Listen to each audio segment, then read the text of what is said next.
The Trump Organization was found guilty Tuesday on 9 criminal counts of tax fraud, falsifying business records, and engaging in a conspiracy, and could be hit with a fine of $1.6 million for those crimes, but Matthew Whitaker, Donald Trump's former acting attorney general, doesn't seem to think any of it was that serious. Appearing on Newsmax, Whitaker was clearly defensive of his former boss. The investigation into Trump's company, he asserted, was the result of very aggressive prosecutors that want to do anything they can to dirty up and go after Trump. Whitaker then glossed over the illegal tax avoidance schemes by top executives like Allen Weisselberg, claiming they took an aggressive tax position that they couldn't support, ultimately. Of the crimes, Whitaker had a similarly flimsy response. "It's a serious, but not like, that serious, offense," he said. "It's one of those things where New York had every right to try to pursue this case, but I'm not sure that ultimately Donald Trump could get a fair trial or that the Trump Organization is going to get a fair trial in New York City in front of a New York jury," Whitaker continued, along the lines of what the ex-president whined about in a statement earlier in the day. As for Whitaker's interviewer, Newsmax host John Bachman also parroted Trump's line about violent crime in the city, apparently as some sort of defense. "You wonder how the people of New York feel about this," he said of the verdict, which was handed down by Manhattan residents. "When you got surveillance video, I think the newest one is just some guy walking down the street beating somebody up with a bat. Like the president indicated there, you don't feel safe on the subway, but the Trump Organization, yes, their tax strategy has been exposed. Thank you to Alvin Bragg," he said, sarcastically, of the Manhattan district attorney. 2 entities under the Trump Organization's umbrella have been convicted of criminal tax fraud.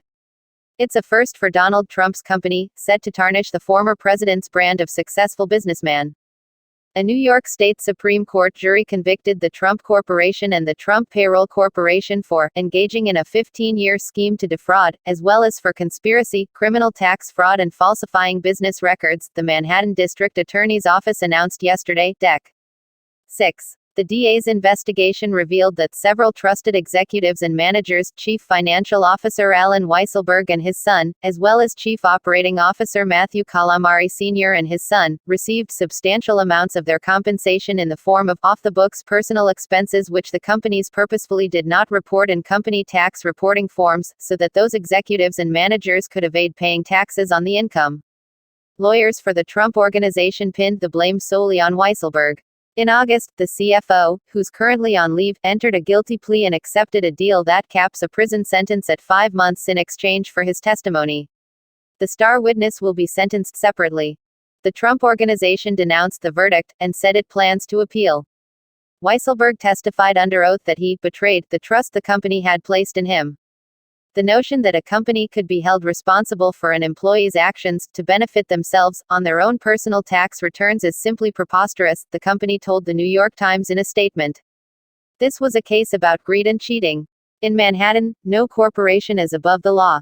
For 15 years, the Trump Corporation and the Trump Payroll Corporation got away with a scheme that awarded high-level executives with lavish perks and compensation while intentionally concealing the benefits from the taxing authorities to avoid paying taxes.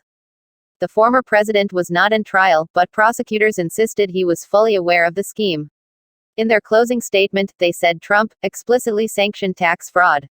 The Trump Organization lawyers disagreed, painting Weisselberg as an executive gone rogue. "Weisselberg did it for Weisselberg," became the lawyers' mantra. Trump, for his part, has dismissed the investigation as a politically motivated witch hunt ahead of his 2024 presidential campaign, his third time vying for the presidency. Please subscribe.